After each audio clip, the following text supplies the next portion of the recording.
Það voru lánsamir dalamenn sem voru fyrstir með vorbúðan ljúfa þetta árið. Nei, ekki lóun okkar góðu, heldur fyrsta lambið. Fyrir þá sem ekki þekkja, þá lyktar nefnilega lambagrullur bæði af sól og lækjarnið. Bændundir á Spágilsstöðum og eiginlega líka Hróðnýjastöðum, feðginin Fanney og Gísli, eru með yfir 1000 fjár. Ætli Fanney hafi alltaf ætlað sér að vera sauðfjárbóndi? Nei, alveg örugglega ekki. Ég fædd og uppalin hérna bara í sveitinni og hef alltaf verið voða mikið bara að hjálpa pappa og mömmu í búskapnum. Svo flutti ég niður í Búðardal og var að vinna í leikskólanum örugglega í 20 ár. Og tók alltaf frí þegar var sauðburður til að aðstoða pappa svo hann væri ekki einn og mömmu. Og svo hætti ég í leikskólanum og var þá að vinna á dvalarheimilinu í 2 ár. Þá vildi það nú til að bróðir pappa mín sem býr hérna líka, bara rétt hjá okkur frá Goddastöðum, hann var að hætta og bauð mér að kaupa kindurnar sínar. Og þá keypti ég og maðurinn minn 230 kindur, bættum bara svolítið vel við og svo æxlaðist það nú bara þannig að það var bara ég hætti vinnunni og maðurinn minn vinnur utan heimilis og ég er bara í fjórðunum. Það er ekki alveg venjulegt að fá boðum og kaupa 200 kindur. Það er ekkert margir sem fá þannig símtal, eða það? Nei, eflaust ekki. Og ekkert margir sem stökkva á það, heldur það? Nei, örugglega ekki. Þurftirðu að hugsa þig lengi um? Nei, ekki dógulega. Þannig að það er svona ríkt sveitablóðið í þér. Já, það er voða gott að vera í sveitinni. En það er náttúrulega bara að vakna á morgnana og koma börnum í skóla og svo fer ég í sveitina. Og er yfirleitt alltaf komin í sveitin 9-leytið. Og þá fer maður bara að byrja að gefa. Og það er svona misjafnt hvað maður er lengi að gefa, hvað þarf að, eins og hérna, hvað þarf að gefa margar rúllur, stundum þarf maður að gefa 8 rúllur og stundum bara 1. Þið eru með svona kerfi á þessu, þetta fer hérna á hvað er þetta talíu? Já, hérna er náttúrulega alveg mjög góð aðstæða. Já. Þetta er bara á talíum en maður þarf samt að ýta þeim til og frá og það getur verið miservitt líka. Ég er frekar stutt í annan endan þannig að ég er að vinna svolítið mikið fyrir mig. Finnst þér alltaf jafn gaman bara svona að koma á morgnana? Yfirleitt, stundum er maður náttúrulega þreyttur. Bara eins og gengur hjá öllum, ekki? Já, jú, í öllum vinnum. Já. En yfirleitt, það er líka bara að vera úti og þurfa ekki mynd að sitja bara við skrifstofuna en maður fer bara út og svo getur maður náttúrulega svolítið stjórna þessu sjálfur. Ég þarf ekki að fara í fjórðsinn klukkan 9 endilega. En ég geri það til að reyna að vera búin á öllu áður en börnin koma heim aftur úr skólanum. Já, en þetta er framtíðin. Hvað ætlar að vera sauðfjárbóndi? Ég stefnaði að taka við að pappa. Það er að fjölga upp í 3000 og... Ég veit það nú ekki alveg.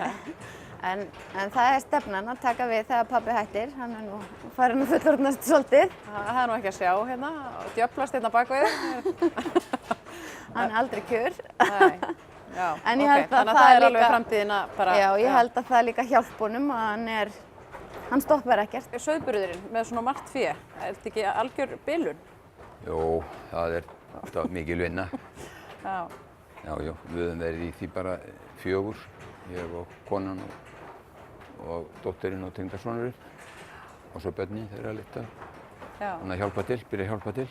Heyrðu þið ekki, koma þau ekki bara upp til ykkar, flytja þetta í mánuð meðan á sauðburður stendur? Já. Þau eru bara búið bara hjá okkur. Lífið bara snýst sauðburðinn, bara þessar vikur sem hann er, eða ekki? Alveg hreint. Finnst þér vera svona sjarmi yfir því, hérna sauðburðinum, hlakkaði til þegar það byrjar? Já, hann hlakkar alltaf til sauðburðarins. Já, en hlakkaði svo til þegar hann er búinn líka? Já, það var mjög gott. Mér skilst að það sé svona venjan að bændum hlakkar til og svo... Já, törnin er búinn. Hvað finnst þér mesta rómantíkin í varðandi sauðfjárbúskap? Já, það er bara gaman að vera inn skepnundar og sinna þeim. Það væntanlega fer dálítið mikill tími í það að safna svona mörgu fé saman aftur. Já. Hvað erum við að tala um þar? Það er líka nokkra vikna törn algjör, eða ekki? Já, jú.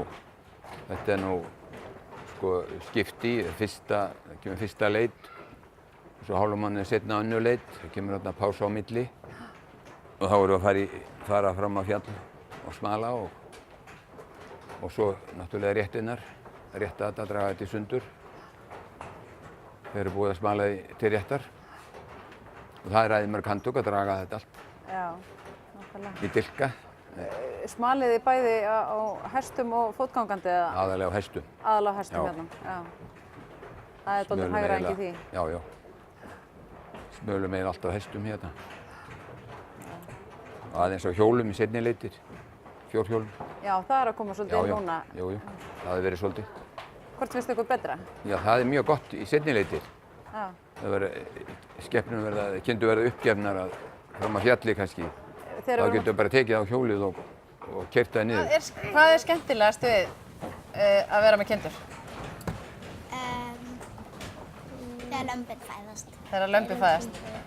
Og þið voru nú ekkert smá heppi núna bara að fá fyrstu lömb ársins á Íslandi. Voruð þið að svindla? Voruð það þið sem að hleyptu til? Jú, ég. Já, veist ég get alveg trúið að þú ættir eitthvað hlutamáli. Hvað finnst ykkur skemmtilegast að gera? Gefa, finnst mér. Gefa kindunum. Eigið þið kindur? Já. Hvað eigið þið margar?